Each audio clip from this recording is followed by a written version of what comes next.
BlackRock, c'est le nom de la société dont parlent tous les créateurs de contenu crypto et Web3 en ce moment. Et pour cause, c'est la société la plus puissante de la planète. Et le simple fait qu'elle soit en faveur des crypto-monnaies depuis quelques semaines a permis une impulsion haussière de la totalité de l'écosystème crypto-monnaie. Ah oui, ils ne sont clairement pas là pour rigoler. Cependant, pour son PDG Larry Fink, la quasi-totalité des projets crypto-monnaies de 2023 sont voués à disparaître dans les années à venir. À l'inverse, seule une petite poignée d'altcoins triés sur le volet ont eu la chance d'être sélectionnés par le numéro 1 de la finance traditionnelle.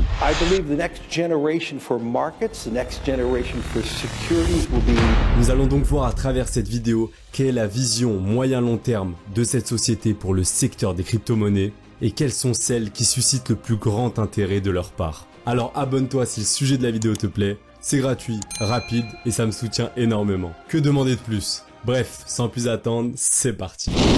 BlackRock est une société d'investissement qui gère 10 000 milliards de dollars, soit près de 5 fois la capitalisation de l'intégralité de l'écosystème crypto. Ils ont récemment proposé une demande d'ETF Bitcoin qui permettrait à leurs clients d'investir dans les crypto-monnaies à travers eux. Ainsi, de très nombreuses sociétés ont suivi le mouvement et ont à leur tour proposé un ETF Bitcoin. Comme on le dit souvent, peu de gens aiment être les premiers à se lancer dans une tendance car c'est à ce moment-là qu'il y a le plus de risques, mais absolument personne ne souhaite être le dernier arrivé quand l'intégralité du gâteau est terminée. Comme tu as dû le voir, cette nouvelle a été super bien perçue par le marché, ce qui a propulsé le prix du Bitcoin à son plus haut depuis le début de l'année 2023. Cependant, il faut savoir que Larry Fink, le PDG de BlackRock, n'a pas toujours été en faveur des crypto-monnaies, comme le témoigne cette interview de lui de 2018. Is it true that you're building out a cryptocurrency capability? No. I mean, we're looking at it. We're looking at blockchain technologies, and we're looking at all the blockchain isn't crypto. Blockchain is just the underlying technology. Well, don't your clients want crypto exposure? No, I don't believe any client has sought out crypto exposure. Really? Yes. But at some point they might. Do you need to be prepared? I don't, at the moment, no. I have not heard from any one client they're looking to buy a cryptocurrency at this time. But right now, I can tell you it worldwide, I have not heard from one client who said, I need to be in this. Donc en à peine 5 ans, il a diamétralement changé son opinion sur le secteur des crypto-monnaies pour notre plus grand plaisir. Mais la question est de savoir quels sont les projets crypto que BlackRock accumule en secret. Pour le comprendre, essayons d'abord de savoir quels projets crypto sont considérés comme inutiles par Larry Fink, le PDG de BlackRock. Pour cela, voyons ce qu'il a récemment dit sur le sujet. Oh, I actually believe most of the companies are not going to be around. I still believe that. I do believe because they're now real, they're frauds, they're what? Well, I mean, think about FTX. I mean, you could look back now. FTX created it. Its failure was it's creating its own token. It was not a DeFi. It wasn't a ledger that was open to the world. It was a closed ledger. Right. It was not distributed.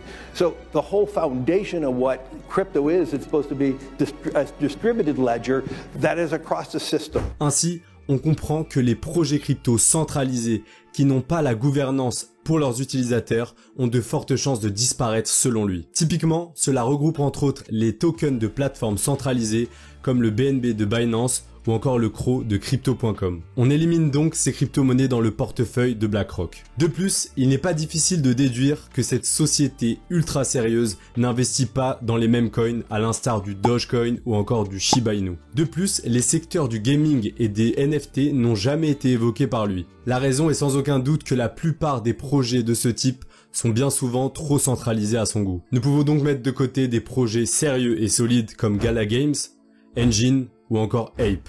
Cependant, Larry explique qu'il éprouve un intérêt particulier pour le secteur de la DeFi, donc la finance décentralisée. On le garde dans un coin de notre tête, on y reviendra dans la suite de la vidéo. Ainsi, selon Larry, seuls les projets ayant une décentralisation importante seront capables de survivre dans les prochaines années et proposer des performances exceptionnelles. Avant de continuer, n'oublie pas le petit pouce bleu si la vidéo te plaît.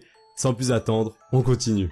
I believe the next generation for markets, the next generation for securities will be tokenization of securities. And if we could have that distributed ledger that we know every beneficial owner every beneficial seller, we all have our code of who's buying, who's selling, instantaneous settlement. La tokenisation des actifs permettra donc de transmettre un droit de propriété à travers la technologie de la blockchain. Cela pourra donc être un ETF, une action ou encore une partie d'un actif immobilier. En bref, la technologie de la blockchain représente l'avenir selon lui, ce qui pourra donc amener une adoption de celle-ci jamais vue auparavant. Ok, après avoir présenté tout cela, faisons donc un bref résumé. BlackRock apprécie les projets crypto-monnaies qui ont une bonne décentralisation, qui ont une transparence acceptable et qui donnent une gouvernance à la totalité des utilisateurs. De plus, la tokenisation des actifs et la DeFi sont des secteurs très porteurs selon son PDG Larry Fink. Ainsi, on sait de sources sûres que BlackRock investit sur les deux maîtres des crypto-monnaies, à savoir le Bitcoin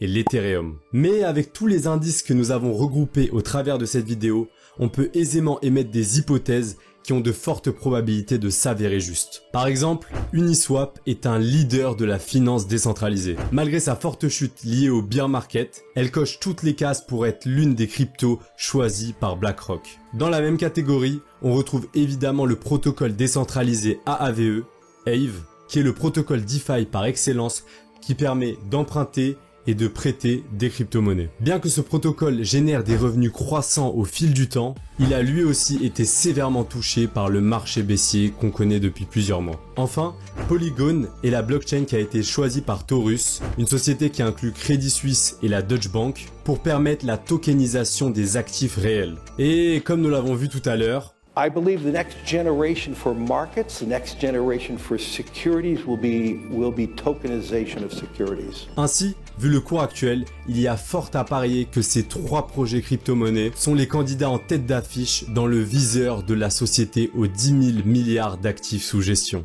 En creusant davantage, on trouve d'autres crypto-monnaies comme Curve, GRT ou Chainlink qui sont plus ou moins reliés au secteur de la DeFi, qui sont donc de bons candidats pour absorber les flux monétaires indécents de cette société. Cela reste bien évidemment que des hypothèses, mais tous ces projets ultra solides ont de fortes chances de performer lors du prochain bullrun avec ou sans l'aide de Larry Fink et sa société BlackRock. Et voilà, c'en est fini pour cette courte vidéo. Je t'invite à me suivre sur YouTube et Twitter si tu veux discuter, mes DM sont ouverts. Ou sinon, tu as cette vidéo qui est très cool aussi, donc fais-toi plaisir. Bref, on se retrouve très vite pour une nouvelle vidéo. C'était CryptoFuego. Ciao.